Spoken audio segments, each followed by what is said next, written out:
যেখানে মেঘ আর সূর্যের আলিঙ্গন হয় সেখান থেকে পাহাড়ের কাহিনী শুরু।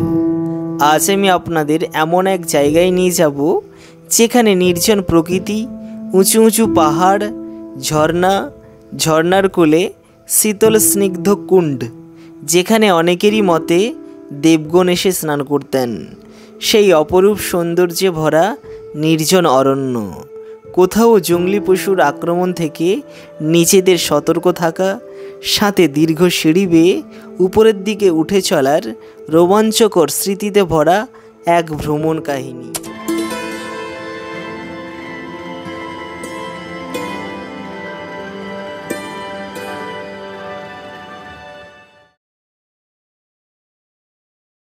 এখানে আপনারা কিভাবে আসবেন সেটা জানার জন্য আপনাদের আমাদের আগের ভিডিওটা দেখতে হবে। সে আপনি বাসে আসুন, নয়তো ট্রেনে আসুন, নয়তো প্রাইভেট কারেই আসুন, সম্পূর্ণ ট্রাভেল গাইড কিন্তু আপনারা প্রিভিয়াস ভিডিও থেকেই পেয়ে যাবেন। তবে আজকের ভিডিওটা আমরা শুরু করছি দেবকুণ্ড যাওয়ার ঠিক আগের মুহূর্ত থেকে। দেবকুণ্ড পৌঁছানোর পর আপনাদের টিকিট কাটতে হবে।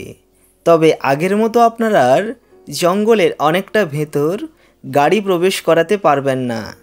যদি আপনারা পায়ে হেঁটে যান তাহলে পার পার্সন 20 টাকা, যদি আপনারা ওখানকার গাড়ি করে যান সেটা বেসরকারি কিংবা সরকারি, আপনাদের নিয়ে যাবে নিয়ে আসবে পার পার্সন 100 টাকার মধ্যে। তবে সময় অনুসারে দাম কম বেশি হতে পারে। আমি আজ পর্যন্ত এত ভিড় দেখিনি। এর আগে আমি এখানে দুবার এসেছি, বাট এতটা ভিড় কিংবা এতটা নিয়মকানুন আমি দেখিনি। যত পরিমাণ ভিড় কিংবা যে পরিমাণ নিয়ম পুরো পুরোটাই চেঞ্জ হয়ে গেছে। এখানে পুরো মেলা বসে গেছে। এই যে আমি যদি দেখাই, গাড়িতে পুরো ভর্তি। আর এইসব জায়গায় দোকানপত্র কিছু ছিল না, এখন দোকানে দোকান, গাড়িতে গাড়ি ভর্তি, লোকে লোকারণ্য। এই যে লম্বা লাইনে টিকিট কাটতে হবে। আমাদের 4 জনের টিকিট, ঠিক আছে? টিকিট আমরা কেটে নিয়েছি। 4 জন আছে আমার। 4 জন? হ্যাঁ, 1 2 3 4 গাড়ি। এটা দেখাইতে হবে ফেরাপত্র, ন দেখানি বি চলিব না? রাখো রাখো, ঠিক আছে। হ্যাঁ হ্যাঁ, আমরা অনেক দূর যেতে পারতাম। আমরা পার্সোনাল কারে আসি কিংবা যে কোনোভাবে আসি, আমরা অনেকটা দূর যেতে পারতাম। এখন আর সেই যাওয়ার স্কোপই নেই, মানে চারিদিকে পয়সা। আগে আমরা হিংস্র পশুর থেকে ভয় পেতাম, তো এখন এগুলোকে কিন্তু ঘিরে দিয়েছে। তবে কতটা ঘিরেছে জানি না। আরে এই সামনে শেষ, আমি ভেবেছিলাম অনেকটা হয়তো ঘিরে দিয়েছে, কিন্তু না, অনেকটা না, এইটুকুতে শেষ। আরে তুমি এসো ভাই, এসো এসো। হঠাৎ করে ওরা মেন রাস্তা থেকে অন্যদিকে চলে যাওয়ায় আমি জিজ্ঞাসা করলাম, তোমরা কোথায় যাচ্ছ? ওরা বলল সামনে একটা ড্যাম রয়েছে, ওখানে গিয়ে ওরা কয়েকটা ছবি তুলবে। আমিও ভাবলাম যখন কষ্ট করে এসছি তখন জায়গাগুলোকে ভালো করে উপলব্ধি করব। কিন্তু যিনারা অটো করে যাচ্ছেন ওনারা কিন্তু জায়গাগুলোকে ভালো করে দেখতে পাচ্ছেন না। আমাদের যেখানে যেখানে মনে হয়েছে আমরা সেখানে সেখানে গিয়ে জায়গাগুলোকে ভালো করে কাছ থেকে দেখেছি।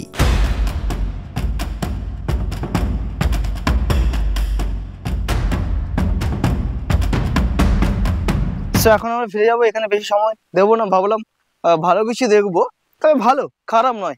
রাস্তায় যাওয়ার সময় ঝর্ণা স্রোতের শব্দ আমাদের কানে ভেসে উঠল। সত্যি ওটা একটা নেশা লাগার মতো। আমরা না দেখে থাকতে পারলাম না, চলে এলাম স্রোতের কাছে। এসে যেটা দেখলাম সত্যি অতুলনীয়, মনোমুগ্ধকর একটা জায়গা।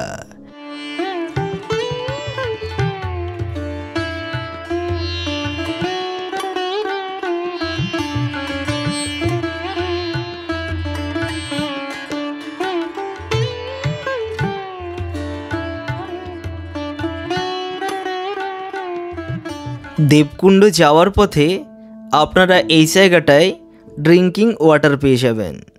আমরা অনেকটা পথ হেঁটেছি, খুব তৃষ্ণা পেয়েছে, তাই চলে এলাম জল খাওয়ার জন্য। জলও খাবো, সঙ্গে বটলে করে জলটাও নিয়ে যাব। শুধুমাত্র আপনারা এখানে জল পান করতে পারবেন তা না, আপনারা এখানে টয়লেটও করতে পারবেন। যিনারা গাড়ি করে আসছেন কিংবা আপনি যে আসবেন ভাবছেন, আপনারা কিন্তু পুরোটা গাড়ি করে যেতে পারবেন না। এই সেই জায়গা যেখানে গাড়ি নামিয়ে দিবে কিংবা আপনাদের নেমে পড়তে হবে। এ পর্যন্ত গাড়ি আসবে এবং আপনাদের এখান থেকেই নিয়ে যাবে। বাট এই গেটটার পরে আপনাদের কিন্তু হেঁটে হেঁটে যেতে হবে প্রায় 1 থেকে 1.5 কিলোমিটার।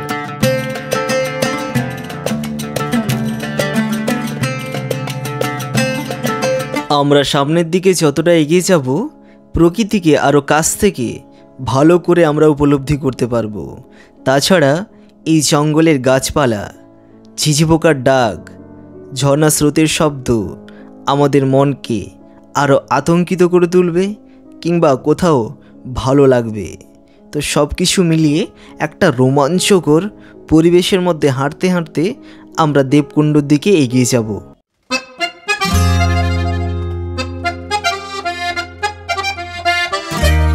কোথেকে এসছেন? কোনটাই? আমাদের বাড়ি কোনটাই? হ্যাঁ, কি আপনারা কি হোটেলে থাকবেন নাকি? আপনাদের ছবি আমার ক্যামেরায় চলে এসছে, সমস্যা হবে না তো? কোনো সমস্যা নেই তো? ঠিক আছে, থ্যাংক ইউ। আমরা যাচ্ছিলাম, তো যাওয়ার পথে আমাদের গ্রামেরই পাশে কিছু আন্টি বৌদি বোনেদের সঙ্গে দেখা হলো। ওনারা বললেন না কোনো সমস্যা নেই, ভিডিও করো। কষ্ট হচ্ছে? আপনারা কি গাড়িতে এলেন না হেঁটে হেঁটে? অটো করে এসছেন? আরে আমরা তো হেঁটে হেঁটে আসি তখন থেকে, আমাদের কিছু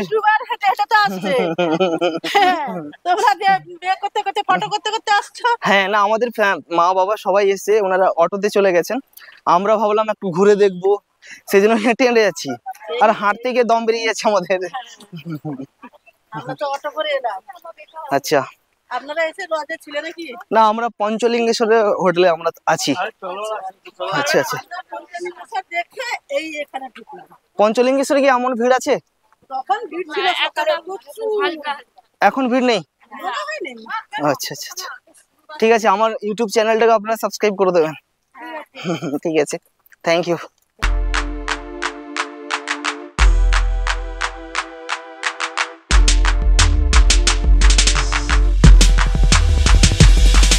সামনের দিকে যতটা এগিয়ে যাব, কিছু না কিছু আমাদের মনকে আকৃষ্ট করবে। কোথাও পাহাড়, কোথাও ঝর্ণা। এইভাবে 5 থেকে 6 কিলোমিটার পায়ে হেঁটে যাওয়ার পর অবশেষে আমরা পৌঁছে যাব সেই পুণ্যস্থান, সেই কুণ্ড যেখানে দেবগণেশে স্নান করতেন, যার নাম দেবকুণ্ড।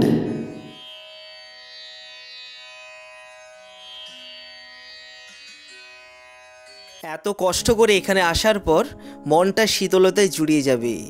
এখানকার স্নিগ্ধ শীতল বাতাস মনকে শান্ত করবে। আর এখানকার দৃশ্যটা সত্যি না ভোলার মতো একটা জায়গা। এখানে আমি 3বার এসেছি। ভবিষ্যতে যদি সময় হয় আমি আবারও আসব। হাজার হাজার মানুষ এই দৃশ্যকে উপলব্ধি করার জন্য, এই দৃশ্যকে ক্যামেরায় বন্দি করার জন্য বহু দূর দূরান্ত থেকে মানুষজন এখানে এসেছেন। আমি আমার তরফ থেকে সবাইকে সাধুবাদ জানাই এত কষ্ট করে এরকম একটা পুণ্যস্থান, এরকম একটা দেবস্থান দেখতে আসার জন্য। তো আমরা তো খুবই হ্যাপি, খুবই আনন্দিত। আমরা ভাবলাম এখানে স্নান করব, বাট এখানে লেখা রয়েছে এখানে স্নান করা যাবে না।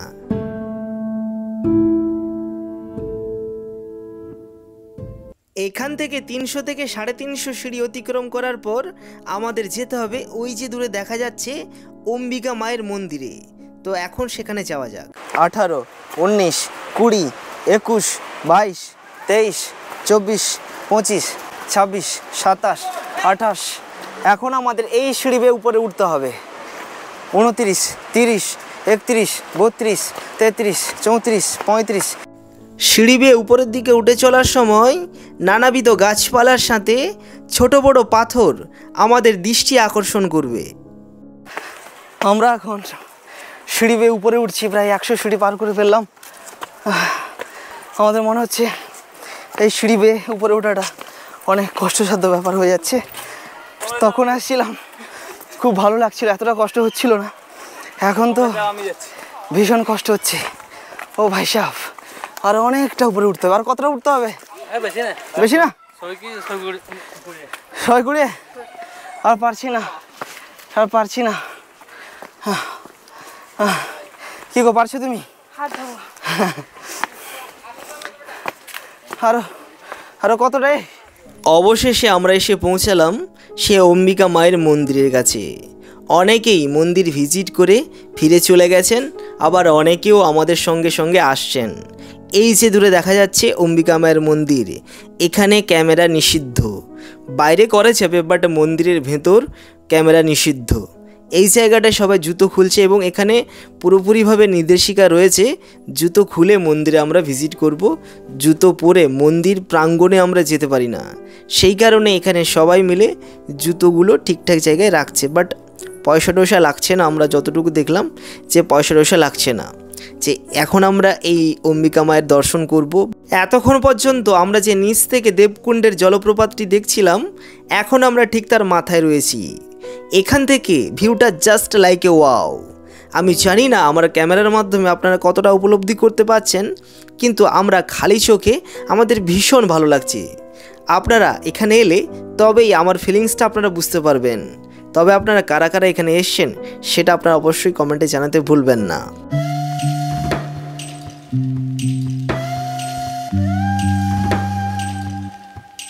অম্বিকা মায়ের মন্দির থেকে উপরের দিকে উঠে যাওয়ার জন্য পাথরের গা বেয়ে একটা রাস্তা গেছে। সেই রাস্তা বেয়ে আমি এখন উপরের দিকে যাচ্ছি। আর এখানকার ভিউটা জাস্ট লাইক এ ওয়াও, সত্যি না ভোলার মতো।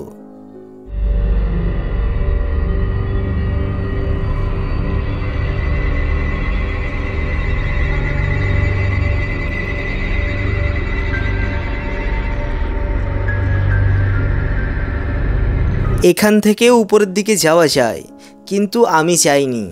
এর আগে যখন আমরা এসেছিলাম তখন আমি একবার গিয়েছিলাম। এখন সময় খুবই কম, আমাদের ফিরে আসতে হবে। আসার সময় একটা বাচ্চা মেয়ের সঙ্গে দেখা হলো, তো খুবই ভালো লাগলো। যখন আমরা নিচে নামলাম তখন আমরা আর হাঁটতে পারছি না। পায়ে হেঁটে আসা আমাদের জন্য একটা কঠিন, আমাদের কাছে একটা চ্যালেঞ্জের মতো। তাই ভাবলাম না, টাকা খরচা হবে হোক, আমরা আবার গাড়ি করে আমরা আমাদের নিজেদের গাড়ির কাছে ফিরে এলাম।